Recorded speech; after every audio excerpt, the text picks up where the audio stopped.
केला जात आहे। असे व्यक्तिमत्व या देशात घडलेला आहे।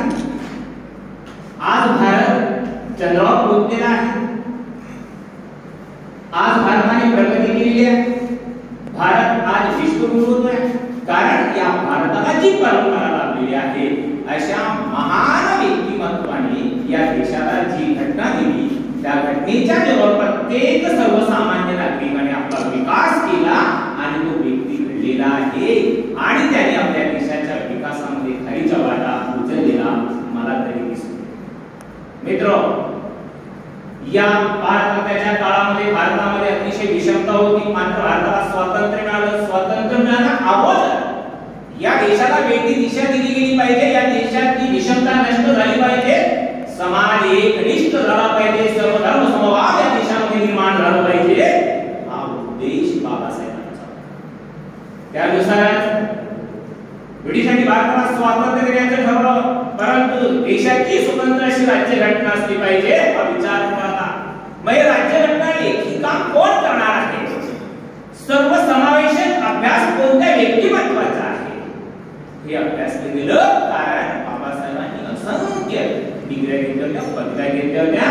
कोलंबिया विद्यापीठामध्ये आज देखील आपण गेल्यानंतर आपल्याला असं जगातील सर्वोत्तम असा विद्यार्थी आपण असेल तर असं सर्वगुण संपन्न असलेले व्यक्तिमत्व डॉक्टर बाबासाहेब आंबेडकर होऊन गेले। त्याचबरोबर लंडनला शिक्षण घेतलं, अन्य देशातलं शिक्षण घेतलं, जवळपास 32 डिग्र्या बाबासाहेबांकडे, त्यापेक्षा जास्त असू शकतात।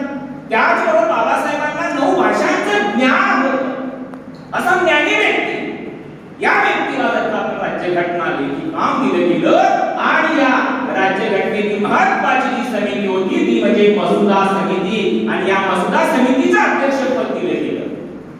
रात्रंदिवस एक अहोरात्र झटले आणि आपली भारतीय राज्यघटना तयार केली गेली। मित्रो, असा प्रसंग आहे, मी अभ्यास केला माझ्या वाचनानुसार, ज्यावेळेस बाबासाहेब विदेशात होते, ग्रंथालयात राहिले, कारण त्यांची तेवढी ऐपत नव्हती की आपण थोडे ग्रंथ घेऊ त्याचं वाचन करू। मात्र विदेशातल्या ग्रंथालयामध्ये जाऊन बाबासाहेबांनी ग्रंथ वाचन केली। एक त्या ग्रंथालयात वाचन करत असताना बाबासाहेबांना टीव्ही सुद्धा नसायचा, त्यांनी त्यांच्याकडे असलेले पावाचे तुकडे आपण म्हणतो ब्रेडचे ते खात असताना ग्रंथपालाने त्यांना पाहिलं आणि सांगितलं की नाही हे योग्य नाही आहे, परंतु त्यांना काय माहिती की यांची गरिबी किती आहे, हे कसं जीवन जगताय त्यांना ते माहित नव्हतं। तुम्ही चूक केली, बाबासाहेब म्हणाले हो यस चूक केली, मात्र पुढे होणार नाही म्हणे, याच्यात तुम्हाला काहीतरी शिक्षा झाली पाहिजे। बाबासाहेब बोलले यस मी मान्य करेल, परंतु मला या ग्रंथालयात नेहमी येऊ द्या, मला ग्रंथांचं वाचन करू द्या। बाबासाहेबांनी त्यांना सांगितलं, तो ग्रंथपाल देखील अतिशय हळवा झाला की हा व्यक्ती किती ज्ञाननिष्ठ आहे, वाचनाविषयी या व्यक्तिमत्वाला किती आवड आहे, आणि त्याने सांगितलं नेक्स्ट दुसऱ्या दिवशी आल्यानंतर बोलला बाबासाहेबांना की बाबासाहेब तुम्ही आणि मी आपण सोबत पिकनिक खात जाऊ। बघा एकच ध्यास, वाचन वाचन वाचन। आजची युवा पिढी सोशल मीडियाच्या माध्यमामध्ये एवढी गुंतलेली आहे, त्या युवा पिढीला वाचनाचा छंद नाही, आणि त्याला वाचनाचा छंद लावायचा असेल तर ती जबाबदारी आपल्या सर्व शिक्षकांना आहे की आपण या सोशल मीडियाच्या आहारी न जाता आपण वाचन संस्कृतीकडे आपण वळलो पाहिजे। आणि हे सांगत असताना अशा थोर व्यक्तिमत्वाचे विचार आपण त्या विद्यार्थ्यांमध्ये रुजवायला पाहिजे, तरच विद्यार्थी हा ज्ञाननिष्ठ होईल।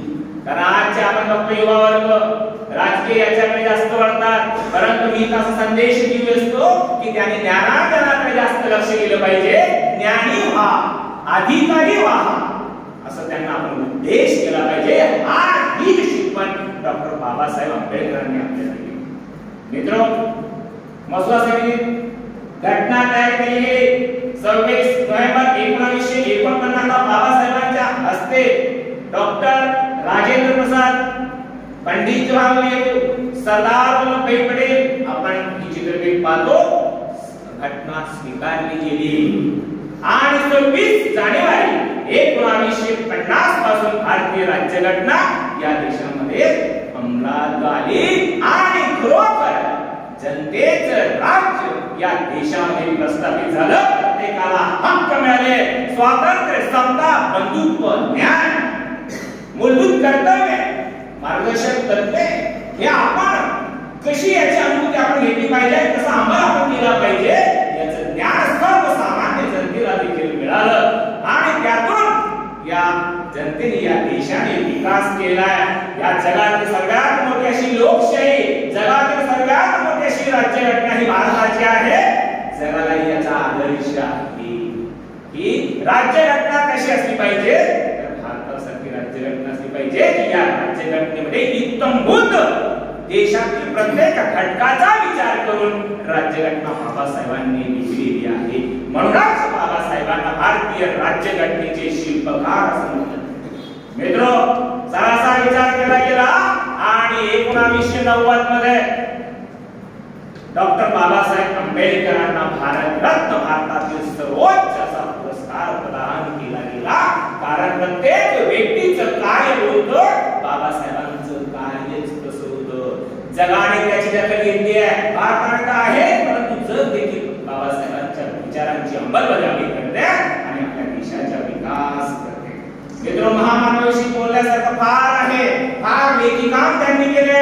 इंग्रजीवर जबरदस्त असं प्रभुत्व असलेलं असंख्य भाषांवर प्रभुत्व आहे, असंख्य ग्रंथ त्यांनी लिहिले, अनेक डिग्र्या लिहिल्या आणि त्यातूनच या समाजाला दिशा दिली आहे, या देशाला दिशा दिली आहे. भारताचे स्वतंत्र भारताचे पहिले गृहमंत्री म्हणून पहिले कायदा मंत्री म्हणून बाबासाहेबांनी अतिशय उत्तम कामगिरी केली. आणि कायद्याचा अंमल कसा झाला पाहिजे, कायदा आपण अंमलबजावणी केल्यानंतर त्याचा आपण कसा उपयोग घेतला पाहिजे आणि आपला विकास आपण कसा केला पाहिजे याचे देखील ज्ञान बाबासाहेबांनी आपल्याला दिलेले आहे. असा महामानव आपल्याला 6 डिसेंबर 1956 ला सोडून गेले. मात्र त्यांची जी विचारांची शिवली होती, त्यांचं जे लिखाण होतं, ते आज देखील जगाला दिशादर्शक करते, भारताला दिशादर्शक करते, युवकांनाही दिशादर्शक करते. आणि लोकांनी कसं कार्य केलं पाहिजे, लोकांनी कसं कार्य केलं पाहिजे, सरकारने आपली कर्तव्ये कशी पार पाडली पाहिजे, सरकारने आपली कामं कशी केली पाहिजे, हे सर्व बाबासाहेबांच्या विचारातून, ग्रंथातून आपल्याला ते शिकायला मिळतो, वाचायला मिळतो. मित्र, बोलत फार आहे. या ठिकाणी आयोजकांनी मला बोलण्याची संधी